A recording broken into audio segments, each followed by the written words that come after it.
एक तरफ उनमें मालवा की जो मिट्टी की जो कोमलता थी वो भी थी, और एक तरफ वो जो ठसक है, जो मालवा की खास अपनी अदा है, वो ठसक भी उनमें थी।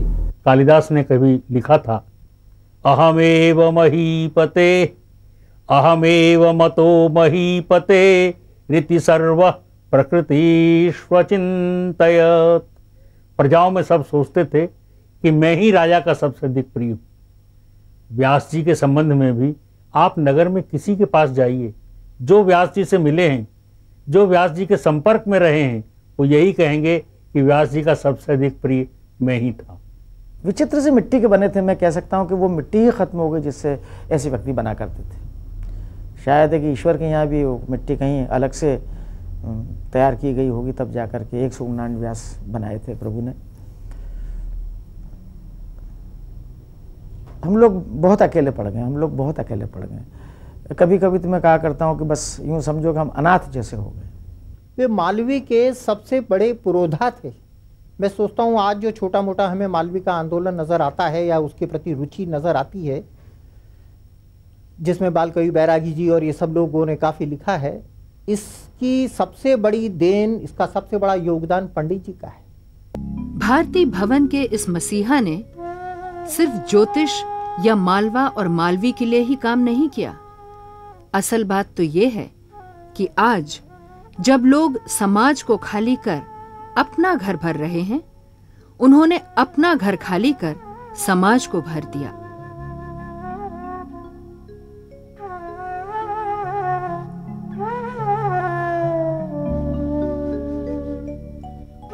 जीवन भर उन्होंने समाज और साहित्य की सेवा के लिए अपने घर और परिवार की उपेक्षा की। स्वाभिमान के सूर्य आपका। परिवार के लिए वे एक सख्त और अनुशासन प्रिय व्यक्ति थे। पिताजी को बचपन से ही काफ़ी व्यस्त देखते आ रहे थे। सुबह से शाम तक पिताजी के पास हम लोगों के लिए, व्यक्तिगत रूप से देखा जाए तो बच्चों के लिए, इतना वक्त तो नहीं होता था कि हम उनसे फ्रीली बैठकर बात कर सकें, मिल सकें। अगर श्रीमती विजय लक्ष्मी व्यास का मौन मूक त्याग और समर्पण न होता तो पंडित व्यास के सबसे छोटे सुपुत्र राजशेखर व्यास को आज उनकी बिखरी धरोहर को संजोने की प्रेरणा न मिलती और न ही वे उनकी धरोहर के सच्चे उत्तराधिकारी बनते।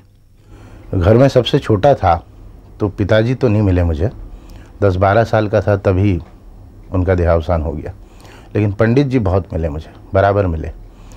ये एक अजीब सी सौभाग्य और दुर्भाग्य की कथा है। पंडित जी अपने युग के इतने बड़े जीनियस 1972 में अपनी याददाश्त खो बैठे और सभी का परीक्षण हुआ। अंत में मेरा चयन हुआ कि मैं उन्हें अखबार पढ़कर सुनाऊं, और इस तरह से एक छोटा सा बच्चा उस युग के जीनियस का पीए और एडीसी हो गया।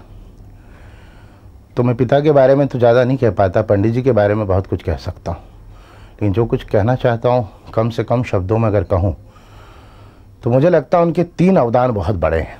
एक, वे दार्शनिक और दृष्टा तो थे ही, बहुत बड़े ज्योतिषी थे, विद्वान थे अपने युग के। उन्हें मालूम था हमारा देश तो आज़ाद होना है और इसकी वे भविष्यवाणी कर चुके थे आज अखबार में 1924 में कि 47 में भारत आज़ाद होगा। पर वे जानते थे कि हमारे सारे राजनेता विदेशों से पढ़कर आए और उन सब की शिक्षा दीक्षा अंग्रेजी में हुई है। इसलिए वे शेक्सपियर तो कहते हैं मानसिक गुलामी से शायद ही मुक्त हो, सांस्कृतिक दास्ता से शायद ही मुक्त हो। इसलिए वर्ष 28 से पंडित जी ने इस राष्ट्र को कालिदास एक चरित्र दिया, रंगमंच की आधारशिला दी और उज्जैनी में अखिल भारतीय कालिदास समारोह शुरू किया, हमें मानसिक दास्ता से मुक्ति दिलाने के लिए। ठीक यही बात मुझे लगती है उनके विक्रम के साथ है। हमें सदियों से अंग्रेजों के इतिहास और अंग्रेजी इतिहासकारों ने पढ़ाया कि हम गुलाम, शोषित, पीड़ित, पराभूत, हारे थके जुआरी रहे हैं, लूटे पीटे लोग। हम 1857 के गदर में हारे, हम अंग्रेजों से हारे, हम मुग़लों से हारे। नहीं, पंडित जी ने कहा कि हमारे पास एक चरित्र है विक्रम, जो हमारे पराक्रम का प्रतीक है।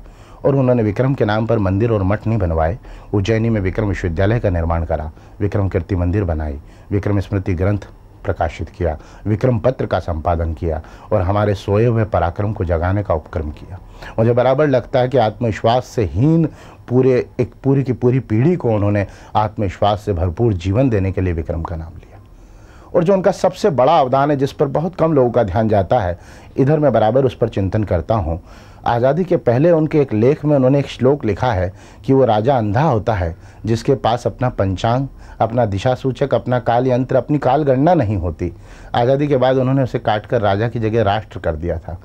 आज भी स्वतंत्रता के 50 बरस बीत जाए, हम लोग आज भी ग्रेगरियन कैलेंडर पर चलते हैं। हमारे राष्ट्र के पास अपना कोई विक्रम संवत की तरह संवत भी नहीं था। तब व्यास जी ने विक्रम के नाम पर एक संवत की स्थापना कर नए सिरे से इस राष्ट्र को बताया कि हमारी काल गणना दुनिया से बहुत आगे थी। हम 2058 में आज खड़े हैं, हम 21वीं शताब्दी में बहुत पहले मौजूद हैं। पंडित जी के इन 3 अवदानों को देखता हूँ और सोचता हूँ कि क्या 21वीं शताब्दी में आज भी हम पंडित जी के अवदानों को स्मरण कर सकेंगे। मेरा चंचू भर प्रयास सिर्फ उसी दिशा में है। बार बार कहता हूँ कि चंदन की छाया में कुछ दिन रहने का सौभाग्य मिला था, सो दुनिया समझ रही मुझको मैं भी मलिया नील हूँ, मैं भी चंदन हूँ। चंदन कट भी जाए तो भी अपनी सुगंध नहीं छोड़ता। 22 जून 1976 को भले ही उज्जैनी का यह सूर्य दैहिक रूप से अस्त हो गया हो, लेकिन उनके व्यक्तित्व और उनके कृतित्व की सुगंध उनकी यादों की तरह चारों तरफ फैल गई हैं। स्वाभिमान के उनके 75 साल की अनवरत साहित्य साधना, कितना तो उन्होंने सोचा, कितना तो उन्होंने लिखा और कितना उन्होंने जिया। उनकी यादों की सुगंध उनके व्यंग्यकार, उनके साहित्यकार, उनके इतिहासकार, उनका पुरातत्व, उनके ज्योतिष ज्ञान, उनके क्रांतिकारी और उनके दार्शनिक रूपों में उनके तपस्वी साधक की याद बार बार दिलाता है।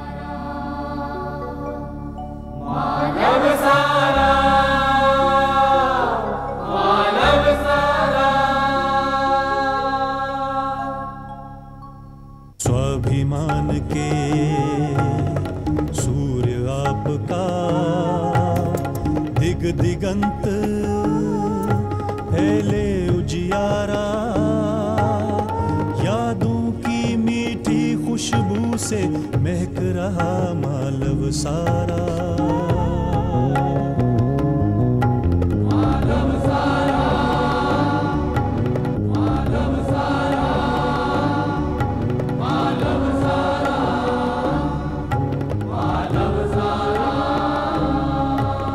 ऐसा कौन सा विषय था जिस पर पंडित जी ने पूरे अधिकार के साथ कलम नहीं चलाई?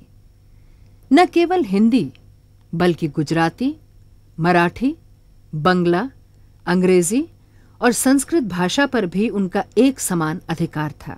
संस्कृत के अनेक काव्यों का अनुवाद भी उन्होंने किया था। पत्र व्यवहार में भी वे बेहद नियमित थे। अनवरत साहित्य साधना की क्या कोई और परिभाषा होती है? विक्रम की गाथा के गायक सचमुच विक्रम के उन्नायक। जीवन में असंख्य सम्मान भी उन्हें मिले। अखिल भारतीय हिंदी साहित्य सम्मेलन का वाचस्पति सम्मान हो या अनेक विश्वविद्यालयों से मिली डॉक्टरेट की मानद उपाधियां जो उनसे सम्मानित हुई। यश कीर्तन करती रहती थी शिप्रा की निर्मल जलधारा।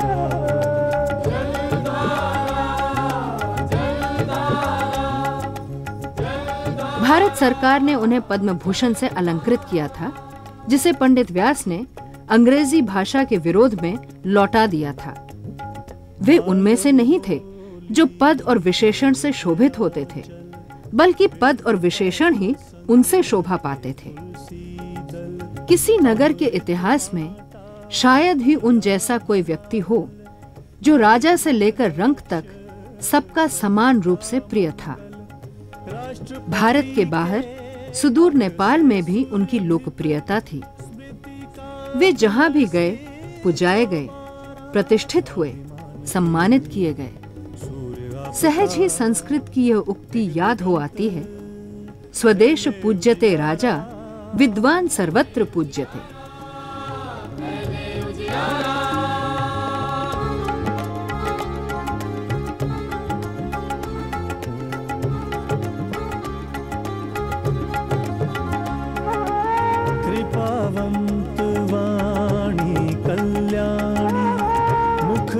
सदा कर्म की वाणी। चंदन टीका भव्य भाल पर, सब मोहित मानव मराल पर। ज्योतिष के ज्योतिर्मय नभ ने, नर नारायण का ध्रुव तारा। स्वाभिमान के सूर्य आपका, दिग दिगंत फैले उजियारा।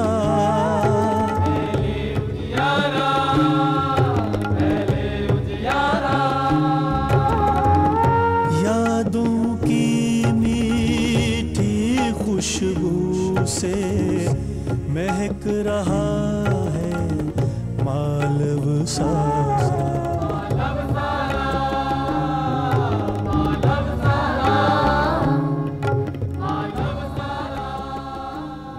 संसार भर में आज भी फैली है उनके कर्मों की सुगंध। आज भी वह तेजस्वी और तपस्वी सूर्य अपने प्रकाश से संसार को उजियारा दे रहा है। व्यास जी बहुमुखी प्रतिभा के धनी थे। उन्होंने समाज के व्यापक हितों को ध्यान में रखकर कार्य किया।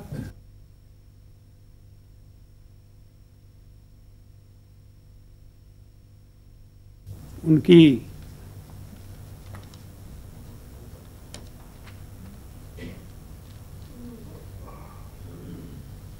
स्थिति के बारे में हम लोग आज पूरा विचार भले ही न कर सकते हों, लेकिन जिन कठिन दिनों से निकलकर उन्होंने अपने लिए इतना बड़ा स्थान प्राप्त किया, वह इस बात का साक्षी है कि व्यक्ति अपने पुरुषार्थ से अगर आगे बढ़ने का प्रयास कर ले, संकल्प कर ले, तो कोई बाधा उसके मार्ग में आ नहीं सकती। व्यास जी के बारे में जितना अनुसंधानात्मक कार्य होना चाहिए उतना नहीं हुआ है। अभी समय है, इस दृष्टि से आगे बढ़ा जा सकता है। हम उस ऋण को धीरे धीरे उतार रहे हैं, लेकिन और भी स्थायी के महत्व के काम करने की आवश्यकता है। तभी तो सूर्यास्त के बाद भी आलोक बांट रहा है स्वाभिमान का सूर्य।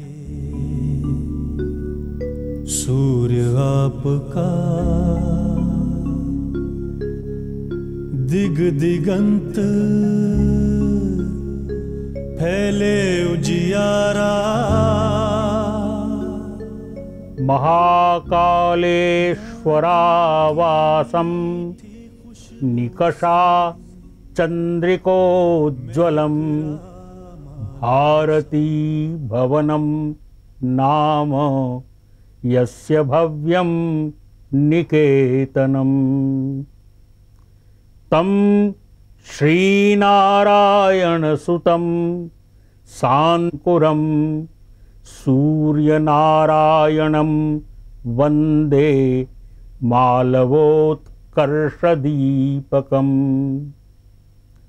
उज्जयिन्यां निवसता कालिदासस्य गौरवं पुनर्नवीकृतं येन सर्वलोकनमस्कृतम्।